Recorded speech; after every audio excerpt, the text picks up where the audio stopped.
Alrighty guys, we're back for some Gruul Modified version 2, and this is a Streets of New Capenna standard build. We're going to go over the deck, then hop into some ranked. Finally, I'm going back to ranked to see how things are going over there. I do think the deck is going to be good enough for ranked, but we'll find out together, won't we? Now, last Saturday, we played version 1, and I asked you guys to drop a bunch of suggestions for me to go ahead and change up the deck for this week. And you guys delivered. A lot of great suggestions. Hopefully I landed on a pretty decent version of Gruul Modified now. There are like way too many ways to put this deck together, honestly. But yeah, hopefully I landed on something. So yeah, let's go over the deck. Wait a minute, hold on now. For anyone who does not know, I'm Redcat, and I play aggro decks and any decks with red in them as well. So hope that sounds fun. Okay, now what's in the deck? We got 4 Kumano Faces Kakkazan and 3 Rabbit Batteries. So we completely changed the 1-drops in the deck where it leaned more green in version 1. Now we're leaning more red, so we had to change the mana base a little bit too. We have 3 Kami's Flare, 4 Upriser Renegades. We have 4 Gala Greeters. There was no way I was taking this card out. It was like an MVP from last week. And we have 2 Inscription of Abundance. And honestly, I'm surprised I didn't add Inscription of Abundance to last week's version because this card's really good, guys. So for it's a 2-mana instant. I mean, yeah, even I thought this was a sorcery. Now I'm just reading it. I'm like, oh yeah, this is instant speed. Like, dang, this is kind of crazy, isn't it? It has that kicker cost of 3, so you could cast this out for 5 mana instead. But you choose 1. If this spell was kicked, choose any number instead. So put 2 +1/+1 counters on target creature. Target player gains X life, where X is the greatest power among creatures you control. Or target creature you control fights target creature you don't control. And yeah, you just get all 3 of those for 5 mana. And that's a lot, man. That's a lot for the opponent to deal with. If you have already have like a 6 power creature because of all of your counters or something, and you end up gaining like 8 life from this, like that's just a GG for the opponent, man. So versus other aggro decks, and you're fighting one of their creatures too, like this is just, it's kind of like a no-brainer, right? So yeah, I'm surprised I didn't have that last week. 3-drop spots, guys. We got 2 Jewel Thief. It's a great card to plug counters into and a great card to give haste off the battery, and our 3 Invigorating Hot Springs. Yeah, we went up a Hot Springs from last week. It's a pretty spicy card, and you could play 4 of them and probably be pretty satisfied with them. 4 Oran-Rief Oozes. Yep, we went up a couple Ooze as well because the suggestions, you guys really liked Ooze. So here they are. I agree with you guys. I think Ooze is very, very powerful, especially if you give it haste. And now we have more ways to give it haste with like battery and stuff. So yeah, spicy card. 2 Kodama of the West Tree. A little bit of ramp, and modified creatures you control have trample as well. So Kodama is also kind of a no-brainer, isn't it? Very good card. That ramp could come in handy because this deck does like to play multiple things on the same turn. That ramp could come in handy because of, yeah, being able to kick out Inscription of Abundance, stuff like that, right? So in our 4-drop spots, we have 3 Thundering Raiju, a Toski, Bearer of Secrets, and 2 Hallandals. I really wanted to try to squeeze more Hallandals into the deck, but I also wanted to implement as many suggestions as possible. I tried dropping a couple Upriser Renegades to fit more, but then the less 2-drops that are in here, the more Kumano kind of pays for that, right? So having these 2-drops are kind of important. Even though a turn 2 Kumano is still just as good, because turn 2 Kumano into one of our turn 3 beasties is pretty good, honestly. So Toski's in here for the card draw, but also he's just a great target to plug counters into because of that indestructibility, right? And then we did drop a Thundering Raiju from last week. I don't think it's actually going to affect anything. While Thundering Raiju is an absolute beast of a card, I think 3 is still a very, very good number. Sometimes you'll only draw Raiju, and that's not exactly what you want, because you do want to have a little bit of an established board state already. So that is something to note, right? You have 2 Den of the Bugbears, a Crucible, a Who Endures, a Lair of the Hydra, and a Crawling Barrens in the mana base. So the mana base just has a ton of stuff in it. Of course, our dual lands too. So what all did we take out then? We took out all of the Snakeskin Veils, which is a little bit scary, but I think we'll be fine. We took out all of the Swarm Shamblers. It kind of underperformed last week. Lizard Blades was one of your guys' suggestions. A very good suggestion. I couldn't find room for it here though, although if you guys wanted to test it out, I think it would work. We took out all the emergent sequences. It just didn't do what I wanted it to do. It didn't ramp well. It just didn't do a whole lot of anything, honestly, last week.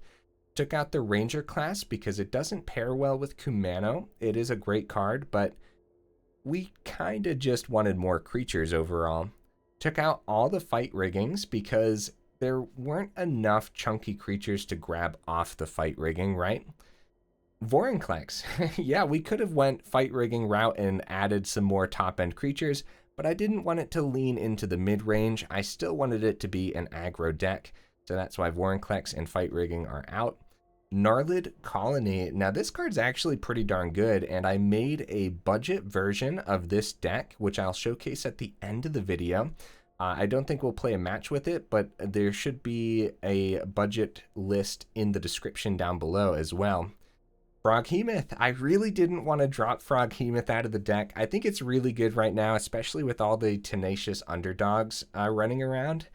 But I still wanted to add as many of your guys' suggestions as possible, so Froghemoth did not make the cut. Flame Discharge didn't make the cut because I opted for the Inscription of Abundance instead of the Flame Discharge, if that makes sense, right? Okay, guys, hopefully I went over version 2 well enough here. We're going to go ahead and hop into some ranked and see how it goes.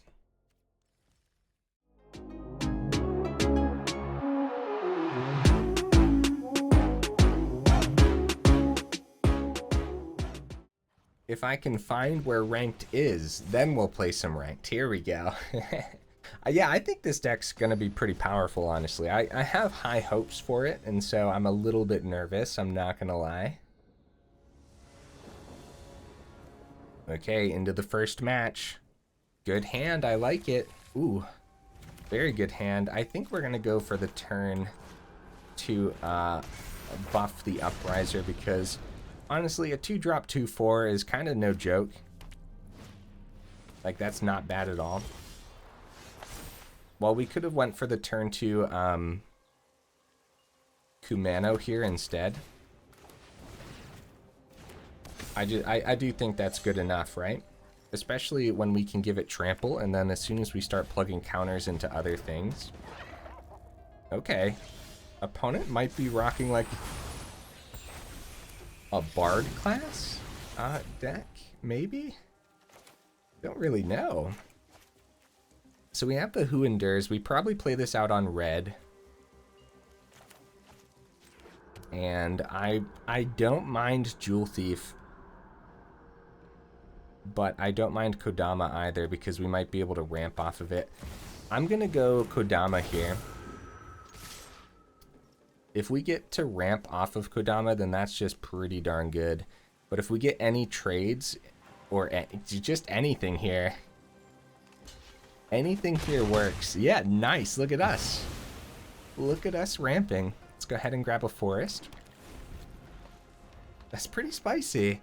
Jewel Thief doesn't, in and of itself, give counters or anything, which it does suck that we don't have it. Oh, there we go. Okay. I was going to say, yeah, it does suck that we don't have any ways to actually get this going, but now we have Jewel Thief, treasure into... Invigorating Hot Springs. This is why Jewel Thief's in the deck, guys, as at least a 2 of, because look at how spicy this is, man. Look at this.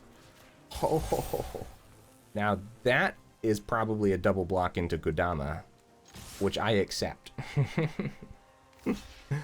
I accept your double block, sir, because you are bleeding.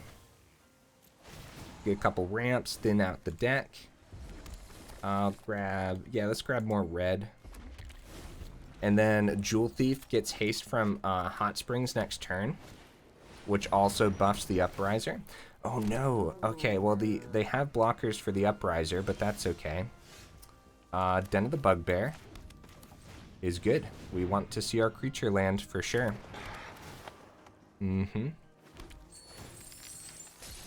So double block into Upriser, or do they just go cat? I think it's still a full swing. I think we just keep piling in. What do you guys think? Keep on piling in. Okay, they go for the chariot trade here instead of the cats, which I think is fine. We gotta remember it. These have trample, and then we have Den of the Bugbear for next turn. Oh man, lots going on here, guys. Pretty good.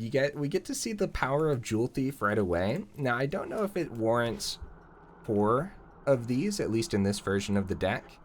But we do get to see right away the power of just having Jewel Thief, which is really, really cool.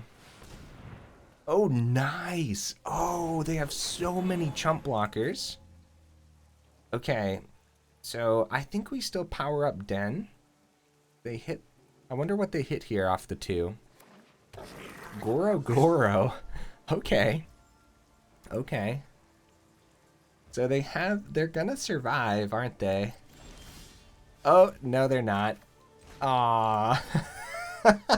GG. GG, opponent. Just, man, Kumano.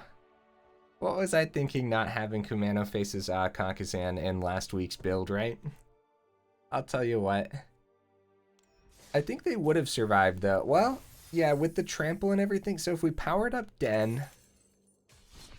they had to make sure they could block all the trample damage. They had a 2/2 for one of them. Now, I think the Den would have still slipped that 1 damage through anyways. I don't know. I'll have to go back and double check. Go back in the video and check that out, right? So this is a turn 2 Kumano. Ooh. That's a lot of land. I don't think we bank off of drawing a 2-drop here. This is a turn 2 Kumano, much slower than what the opponent's rocking right now, which is scary. Oh, nice, nice. We got lucky. We'll go other red source because we drew a rabbit battery, right? So this must be some removal then that they're keeping open. Yeah, we got lucky they didn't get a nice chunky creature on the board, guys. Get their etching. Gonna be Oran-Rief. I would love to give it haste. But I think it's just better to get it above the red zone, right? Plug a counter into itself probably, because yeah, get it above the red zone. Make it hard for red to remove. If they still had something to deal 4 damage to it, then... Oh, GG opponent. Wow. Wow. I wonder what they were actually rocking over there, right? Because I thought we were going to have a slow start. As it turns out, apparently not. Okay, let's hop into the next match, guys. Feels good so far. 2 wins is... I don't know. Feels good. I really wasn't sure what to expect over here in ranked right now.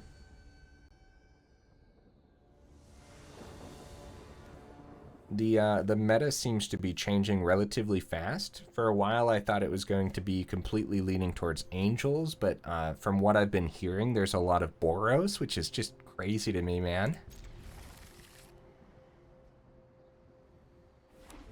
I mean, how long have we been saying, like you guys in the comments too, for a while, that there has to be something in Boros, right? Like, and now we're seeing some Boros come back, which is just awesome to me. I love Boros, one of my favorites. I mean, obviously, right? It's got to be, for me, it's got to be mono red. Gruul and Boros are probably tied. Yeah, we got a pretty slow start here, guys. This looks like some classic mono white, which could be really bad because they have a ton of removal in their 3-drop spots, ton of exile, stuff like that. Thalia doesn't do too much against us, I guess, but it's still worth trying to get rid of for sure, especially the first strike too. This first strike could be really bad against us.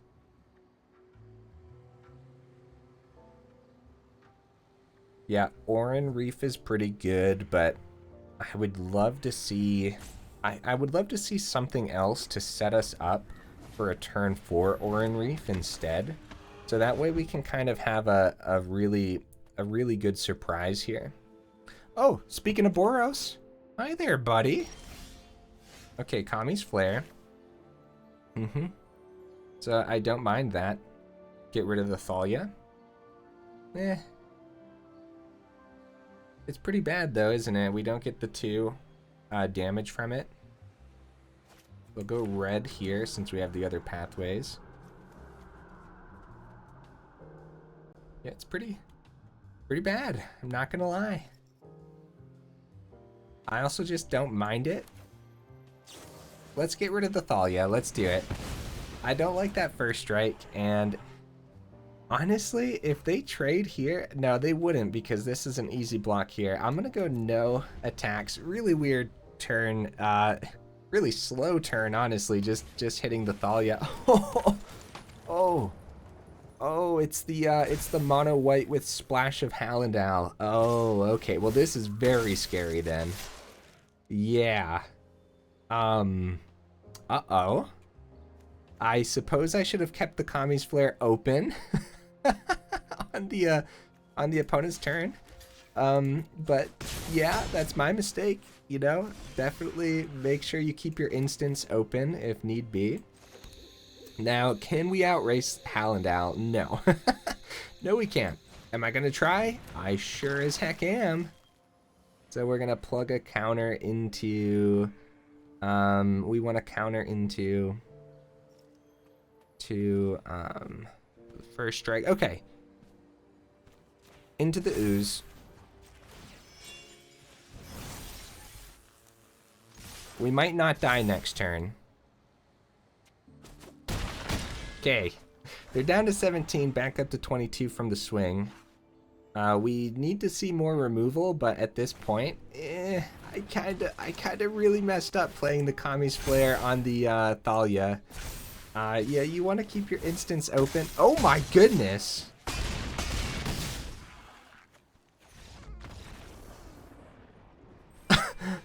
my face! Ow! That was 100% my fault. Had I kept the Kami's Flare open, even though it cost 3 mana, we could have killed Hal and Al before they got any benefits from it. So I apologize, guys. What did we learn from that last match? Just don't listen to me, right? At least not until I play a deck a lot more. Ah, man. Well, live and learn, I guess. Honestly, I wasn't expecting a Hal and Al splash. Even though, like, that has been a thing for quite some time. Normal play mode has made me weak. Oh, no. Oh, crap. No guaranteed turn 2, guys. No guaranteed turn 2. I should have waited. Well, maybe we won't get punished. Okay, I gotta, like... Okay, we didn't get punished. Either way, I gotta, like, sit up in my chair. I gotta... stop with this nonsense, man. So what we wanted to do there, we could have easily gotten punished. We wanted to go Rockfall Vale on turn 1 and then turn 2 the Kumano. And then for if we did get another land for turn 3, the Jewel Thief would have been 100% fine, right? Okay. I'm okay with Kami's Flare here, but I'm also okay with Kodama because we get that ramp. Right, because that has trample, so either way, yeah, we're gonna go ahead and grab a forest here. Man, yeah, I really could have gotten punished for not having a turn 2. Not getting a counter on a creature would have been really bad. Okay, so a ramp deck is gonna be a little bit too slow against us if that's what's going down here.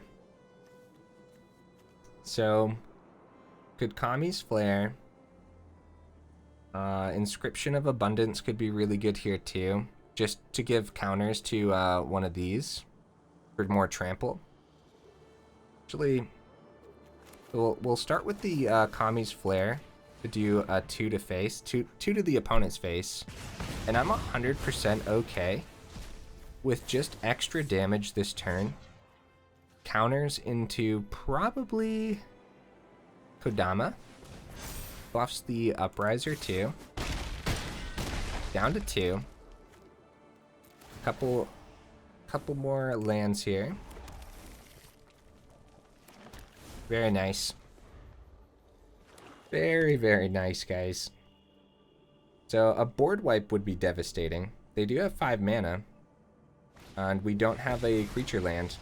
Yeah, GG opponent. Oh man, I could have gotten punished that game. So yeah, that could have gone south real fast if I didn't get that untapped land. Either way, that ended up working out, which is nice. It kind of shows the power of the deck. I promise I won't have any more bad plays the rest of the evening here, guys. The rest of the matches 100% optimized. Oh man.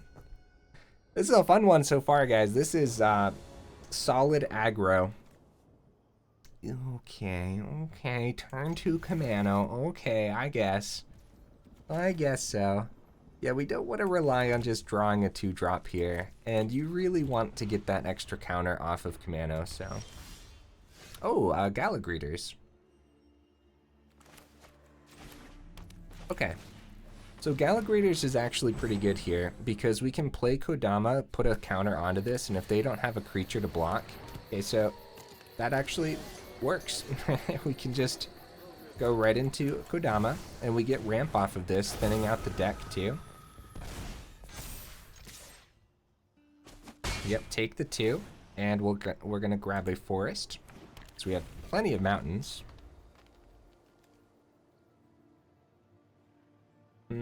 So the opponent could be running a 5-color deck here. Probably is because of the briefcase. Hal and Al is so spicy. Oh my goodness. So this has to be some form of counter, right? I'm gonna start with Kumano and see what happens. Nothing's stuck, but they might just be clicking through it really fast. Okay, nothing's sticking. I think we're about to thin out our deck even more here. Oh, now it's sticking. Okay. Oh, that's why. Okay, yeah, that doesn't kill Kodama. Oh, the block does though. Okay. We get a couple ramps here. That's right. So we'll grab a forest, grab a mountain. We have Crawling Barrens open to start swinging if we wanted to, but it's gonna be Oran-Rief, give Oran-Rief haste off of the Hallandal, right? And this is just gonna be a nasty swing. They need to get rid of Hallandal here. Yeah, that makes sense as to why it wasn't sticking until we swung in there, right? They have a red open. Oh, this could be a burn down the house. Shatter Skull to kill the Gala Greeters. Okay. Okie dokies. So we go forest, ooze, counter, onto you, Crawling Barrens, power up, take action, give haste, full swing. Whew, feels good, man. Good game opponent. Oh my goodness. 80% win rate so far. Really fast matches. I was not expecting to just casually rank up today, but yeah, we are. Totally. Nice. Oh man. I do apologize if I'm playing just a little bit worse than usual. It's a very busy weekend for me, and I know that's not an excuse, but I guess there's other stuff on my mind, unfortunately. Either way, that doesn't take away from the just absolute power that the deck is showcasing right now. Like I said earlier, you guys had amazing suggestions. There are so many different ways to put together a Gruul modified list, and this is one of them, I'd say. 80% win rate is kind of just no joke. Double checking our line of plays here, and yeah, we want to make sure we can get this out on green if we need to, and turn 2 Upriser's fine. A 2/4 is pretty hard for a lot of decks to get rid of.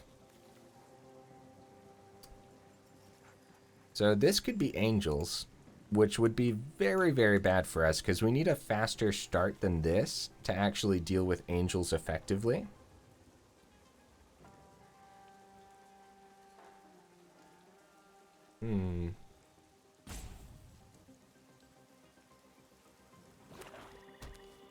Okay. It might not be Angels. Got a 3rd land, which is good news. This could be as simple as just some spot removal, right? Nope, passes back to the opponent here. Upriser Renegade looks like one of those cards like, oh, I don't really have to worry about this right now, right? But then later on, it just becomes a powerhouse. So we're gonna go Invigorating Hot Springs, I think. Play this on red. Invigorating Hot Spring. It's not like this has first strike or anything, so that gets Renegader above it, and then if it's a trade here, it's a pretty good trade. It's a really good trade for us, actually. They might just take the 7, but I don't think so. Yeah, it's a good trade for us, man. It really is. Next turn we have Raiju open, or Toski for that matter. Okay. Okay. So I think we go for the Toski card draw. And next turn we'll have Inscription for 5.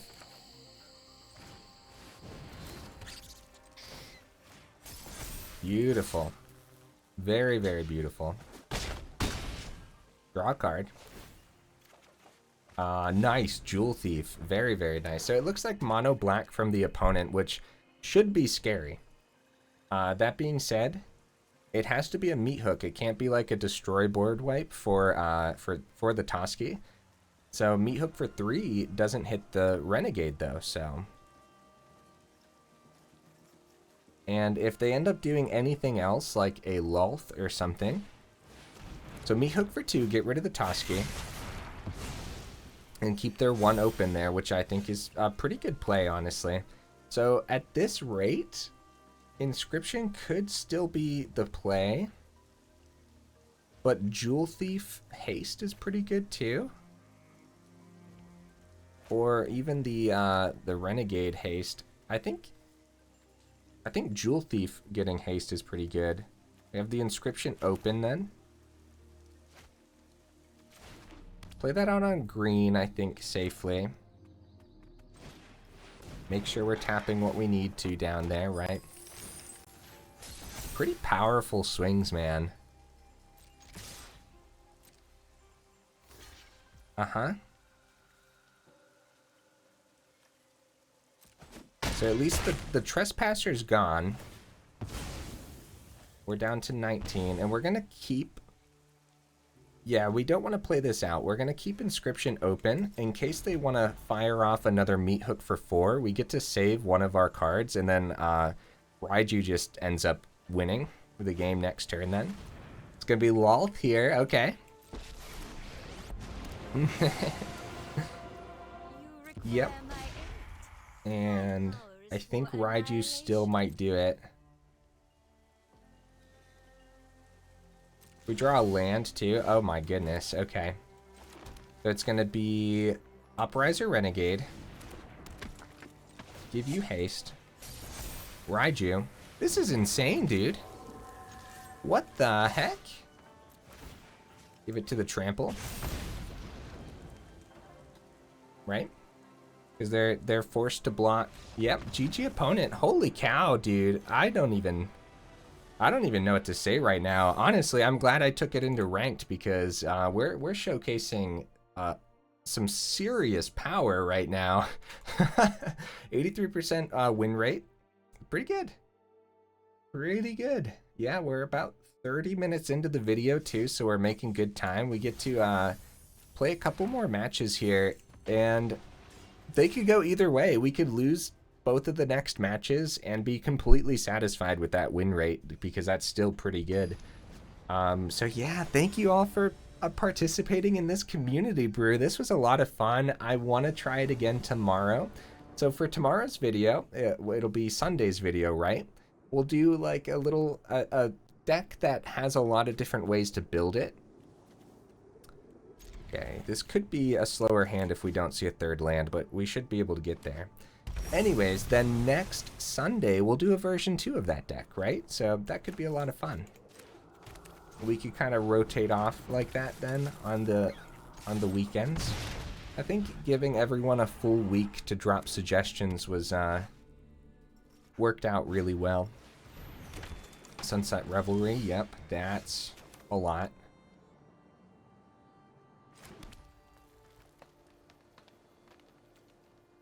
I like the Kumano here. I like the Kumano more than the Gala Greeters. If this is just straight up blue-white control though, then we have way too slow of a hand right now to actually properly deal with this, so this could be bad. This could be very, very bad. It's an easy trade for the opponent. This is most likely a Doomscar. That's probably a second Doomscar if I'm being 100% with you guys. It could be Behold the Multiverse too though, so we go for the ramp, because if one of those is a Doomscar, then like that's already too much for us to deal with, right? So giving haste to the second Gala Greeters is something, but it's not about giving haste. It's more so about making sure that when they do wipe the board, we still have the Rabbit Battery open. Meanwhile, if we play one of our 3-drops, yeah, that could be good, but when they end up wiping the board, then what, right? And it's going to be a full swing, except for the hasty Gala Greeters, because a block there makes sure that they get the Rabbit Battery with their board wipe as well. Whereas if we go like this, right? Okay, yep, just take the least amount of damage. So this is most likely just some... Okay, it was a Behold the Multiverse, cool. Most likely just a normal blue-white control, which is pretty scary for this deck, as we know the Doomscar is going to drop. Oh! Yeah, there's the first Doomscar, so we have our Rabbit Battery, right? That was the plan. And Den. Okay. Could go Halana here, but I think it's just better to go Ooze. It hits the board, that's good. They want us to spend our treasure before they do any spot removal, but it's worth trying for sure. It's worth trying because yeah. Yep, Spikefield Hazard. So this is actually the new Hinata deck floating about, right? I think so. I think it is, guys. That's scary. That's very, very scary because we're too slow right now for this. We need more of our speed. The good news is we have the Oran-Rief for now. For a second. Don't, opponent, no. Okay, you foretell that Doomscar, buddy. You do that. you foretell those double Doomscars. Sweet. So Halana not getting anything, not getting haste here actually really sucks. Plugging another counter into the Ooze. I think honestly, powering up the Den could be pretty good. Anything we play is about to get removed. So let's ramp with the Kodama. We get 4 damage through. Down to 18. Yeah, we're just, we're not seeing it, man. Oh no. I don't think... I've kind of lost hope here, but we'll see. We'll see. Okay, there's the second Doomscar. Who endures?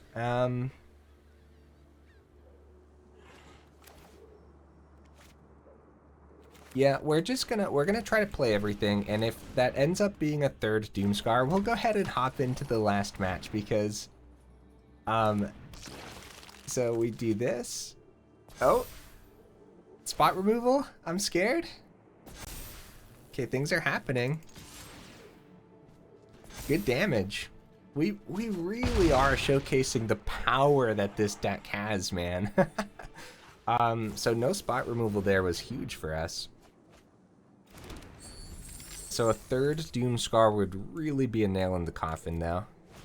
Yeah, third Doomscar. We have Den of the Bugbear open, but let's be real, guys. That's not going to do a whole lot. How much time do we have? Yeah, we have time for one more match if we give this to the opponent. So let's go ahead, get our draw. I usually don't like conceding, but this is one of those moments where... Okay, I'll swing with the Den of the Bugbear first, too. Before giving it to the opponent. It's an easy trade. Oh, they just go ahead and take the damage. They wanted the treasure? Okay, alright, hold up. I'll wait this one out. If the opponent's planning to pop off here, then I'll let them pop off for fun. Couple gold spans, yep. Nice, powerful swing. 10 damage. Oh, no show of confidence, though. Oh. Oh, Alchemist Gambit. Okay, okay. Nice. Good game, opponent. And I was over here like, yeah, it's going to be a long game. I'm going to concede so we have time for another one. No, dude, that's scary. That was very scary. That being said, though, if we're ever thinking that we're going to see more of those decks or go up against more of those decks, then it's something to consider to potentially mulligan for a faster hand. But overall, our hand wasn't bad. Actually, I don't think any of our hands have been particularly bad today. Very consistent draws. What do you guys think? And we've been drawing really well, too. Like, we haven't been getting, like, unlucky. Yeah, everything seems relatively consistent.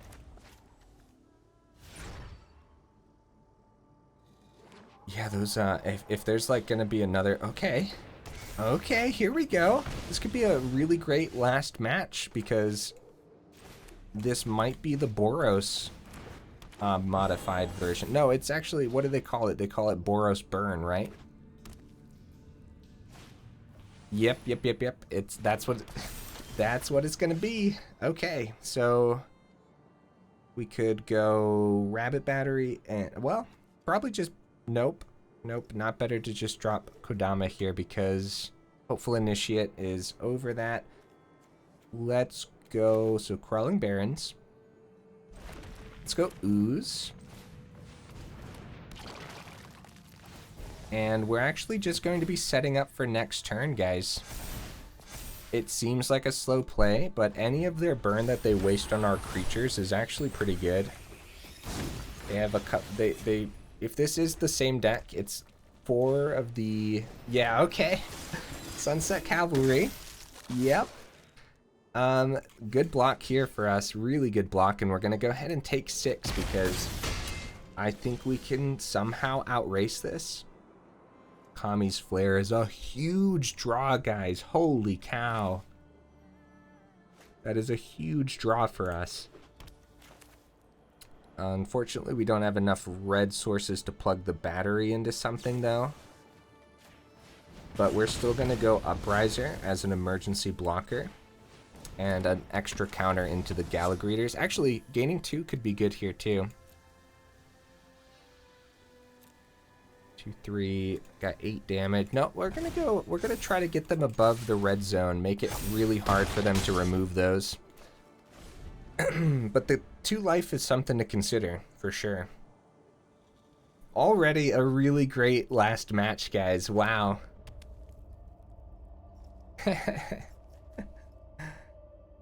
Yeah, this could go either way. So Oran-Rief is the target. Yeah. Yeah, Oran-Rief is the target. No, Gala Greeters? They know that we can gain life. I think it's the Oran-Rief, though. What would you guys take here? They're thinking about it. Gala Greeters. Yeah, the life gain is pretty scary. They save a blocker back. We have Crawling Barrens open, which gets an extra counter from the Oran-Rief Ooze. So 3/3. Easy block for the initiate, I would say. So we go Kodama, but not auto tap. Rabbit Battery, give it haste, right? Because that's modified, and then it's a full swing. So it's you, Kodama, Rabbit Battery. Careful with that auto tap, guys. It could really mess with you. Full swing. 5/5. Okay, they trade with the Upriser. That's big for us. Down to 1. Whoa. We get to thin out the deck here. Wow. What a trade, guys. What could they have here that they're confident enough to do that trade? Brutal Cathar. Hit the Ooze. We have Crawling Barrens open. Oh, another creature to block and buff the Cathar. Well, lots of stuff we could draw here. Oh, nice. Okay. Okay. Is it better just to go Invigorating Hot Springs, get this to 5/5 and see what they block? Because we're really forcing blocks here. You, and you is fine. Yeah, I think that's fine. We're really forcing blocks. And so we're going to get some stuff back. Pretty good. Pretty good, man. Okay, you are going to get a counter. And you are going to get a counter. Okay.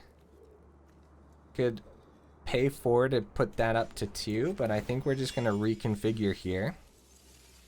Try to get the Ooze above the red zone again. Woo, tough match, but it's looking pretty good for us. Yeah, GG opponent, man. Hey, 42 minutes in, we have a 75% win rate with 1, 2, 3, 4, 5, 6, 7, 8 matches, guys. Wow, holy cow. Now that is a ranked win rate right there. Honestly, man, if I enjoyed climbing in ranked, then this would be a deck to potentially do that with. Now, more testing is required, right? Generally speaking, let's go over the deck again, and I also have that budget list for you guys too. Now, yeah, generally speaking, you do want to play more matches than 8, but just the general win rate in those 8 is pretty good. Now, if you do start to go up against more of the control, then you're gonna have some issues when you're not seeing your haste cards like Rabbit Battery and Hot Springs. So that's just something to consider, right? If you're going up against more creature decks, then another Kami's Flare could be good. Jewel Thief really showed off its power today too, but I don't know if I would have more than 2 here because the Ooze was just too valuable. Kodama was too valuable. I don't know if I would go up to 3 Kodama, but that is a possibility, right? Yeah, I really liked this one, guys. Holy cow. We made it so much better. This was definitely a better version than last week's, right? I think so. So this was awesome. These community brews are always so much fun. It's so much fun to like put together a deck with you guys' suggestions and stuff. So let's go ahead and real quick go over the budget version of the deck. Now I put this together as like just like a little bonus, I guess. Like there's too many decks to play and make separate videos for, so we do have a little bonus, and I'm gonna separate them by commons and uncommons. And then how you would upgrade this is essentially start to lean it more into the first version that we just played, right? So there's only 22 land in this version. And these are all the commons and these are all the uncommons. Kumano and Rabbit Battery are definitely worth spending uncommon wildcards on if you don't already have them from packs and stuff.